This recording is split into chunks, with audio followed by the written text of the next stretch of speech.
எனக்கு வந்து நான் வந்து ஒரு ஆய்வு அறிதலுக்காக வந்து மைசூரில் ஒரு பெரிய உணவு தொழில் அறிவு நிறுவனம் ஒன்று இருக்குது, CFTRI அப்படின்னு. அந்த நிறுவனத்தில் ஆராய்ச்சிக்காக போயிருந்தப்ப முதல்ல அங்கிருந்த ஒரு மலேஷி அப்படின்னு ஒரு பேராசிரியர் வந்து எங்கிட்ட கையில் ஒரு தானியத்தை அப்படி எடுத்து காமிச்சார். இந்த தானியம் என்னன்னு தெரியுமா உனக்கு அப்படின்னா, 2001 நினைக்கிறேன் எனக்கு. அப்போ எனக்கு அந்த தானியத்தை பார்த்துட்டு சிறுதானியம்னு தெரியும், ஆனால் என்னன்னு தெரியல. உண்மை அதுதான். என்கிட்ட அப்படி கையை காமிச்சு பார்த்தாரு, உனக்கு தெரியுதா அப்படின்னாரு. தெரியல. இது பேர் ஆங்கிலத்தில் ஃபாக்ஸ்டைல் மில்லட். அவர் ஒரு நார்த் இந்தியன். ஃபாக்ஸ்டைல் மில்லட் அப்படின்னாரு. திணை அரிசியை கையில் அப்படி பிடிச்சிட்டு, நீ என்னென்னமோ ஆராய்ச்சி பண்ணிட்டு இருக்க, உணவில் லோ கிளைசிமிக் வேணும், அந்த ரைஸ் வேணும், இப்படி பண்ணுற இந்த இதை பற்றி தெரியுமா உனக்கு அப்படின்னு சொல்லிட்டு ஒரு புத்தகத்தை எடுத்து கொடுத்தாரு. அந்த புத்தகம் வந்து ICMR-உடைய நேஷனல் இன்ஸ்டிடியூட் ஆஃப் நியூட்ரிஷன் அப்படின்னு ஹைதராபாத்தில் இருக்கக்கூடிய ஒரு பெரிய உணவு நிறுவனம். இன்னைக்கும் இந்தியாவினுடைய மிகப்பெரிய உணவு ஆய்வு நிறுவனம் அதுதான். அந்த புஸ்தகம் வந்து இந்த புஸ்தகம் அவருடைய டேபிளில் கிடந்தது. இந்த புக்கை நீ வாங்கி படி. இந்த புஸ்தகத்தோட விலை வெறும் 35 ரூபா. மறக்க முடியாது, வெறும் 35 ரூபாய் அன்றைக்கு வாங்கும்போது. இன்றைக்கு இணையதளத்தில் அது இலவசமாக கிடைக்கிறது, யார் வேணாலும் தரவிறக்கம் செய்து கொள்ளலாம். அந்த புத்தகம் இன்றைக்கும் எளிய விலையில் கிடைக்கக்கூடிய ஒரு புத்தகம். என்ன புத்தகம்? Indian nutritional foods. அவ்வளவுதான் அந்த புத்தகத்தினுடைய இந்தியாவினுடைய உணவுகளினுடைய ஊக்க அறிவு பற்றி எல்லாம் அதில் எழுதியிருக்காங்க. அந்த புத்தகத்தில் எழுதின விஷயத்தை அவர் காமிச்சார். இந்த திணை அரிசி ஏன் பொன் மஞ்சள் நிறத்தில் இருக்கு தெரியுமா, ஏன் ஒரு எல்லோ கலர்ல இருக்கு?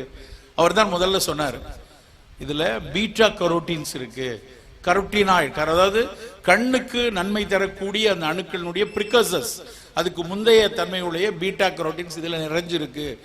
ஏன் இன்னைக்கு எல்லாரும் கேரட்னு போய் வாங்குறோம்? C for கேரட்னு ஸ்கூல்ல சொல்லி கொடுத்துட்டாங்க.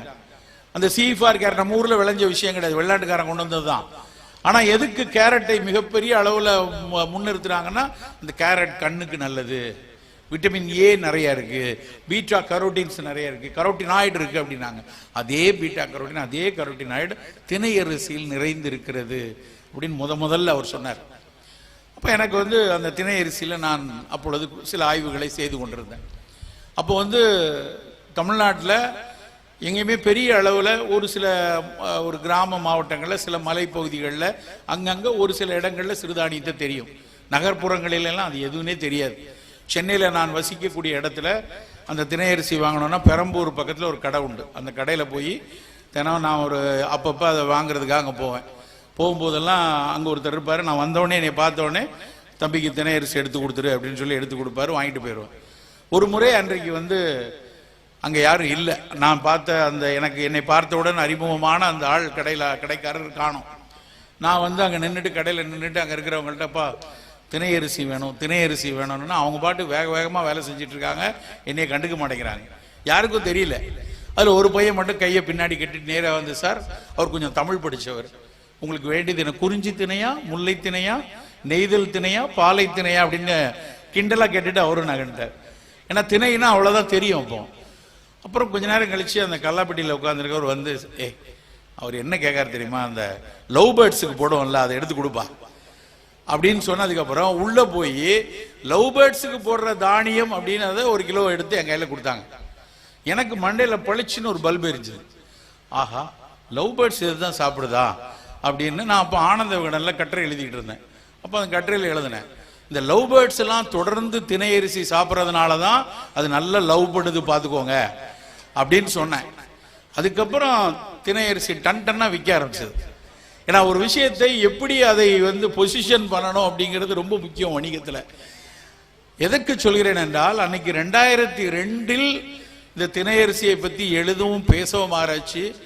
இப்போ 2023 வரைக்கும் 20 ஆண்டுகளாக குறைந்தபட்சம் ஒரு 800-1000 மேடைகளிலாவது சிறுதானியம்னு பேசிக்கொண்டே இருக்கிறோம். சில நேரத்தில் மனசுல கொஞ்சம் என்னடா அப்படியே பேசிட்டே இருக்கோம், உலகம் முழுக்க போய் பேசியிருக்கோம், எழுதியிருக்கோம், பேசியிருக்கோம். ஆனால் இந்த 20-22 ஆண்டுகள் கழிச்சு போன வருஷம் பன்னாட்டு சிறுதானிய ஆண்டு, இன்டர்நேஷனல் இயர் ஆஃப் மில்லட்ஸ் அப்படின்னு 2023 உலகமே கொண்டாடியது.